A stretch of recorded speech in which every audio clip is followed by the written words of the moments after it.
বন্ধুরা কেমন আছো সবাই? সবাইকে নববর্ষের শুভেচ্ছা।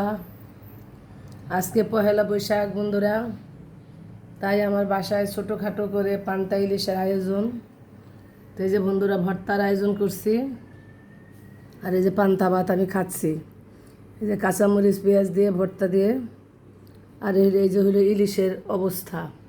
ইলিশ হচ্ছে সবচেয়ে ছোটো, কারণ হলো ইলিশ মাছের এত দাম। এই মুহূর্তে ইলিশ ইলিশ কিনতে গেলে মানে মাথা গরম হয়ে যাবে, প্রচুর দাম। মনে হচ্ছে মানুষ সবাই ইলিশেই খায়। তাই আমিও আর না কিনে বাসায় যা ছিল সে কটাই আমি ভাজা নিছি। এখন আমি পান্তা ইলিশ খাচ্ছি বন্ধুরা।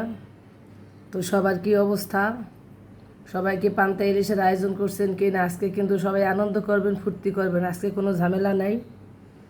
পহেলা বৈশাখ মানে বাঙালির মানে কোনো আয়োজন ছাড়া আনন্দ। অন্য অন্য উৎসবে রান্নাবান্না করতে হয়, অনেক ঝামেলা করতে হয়, অতিথিরা আসে।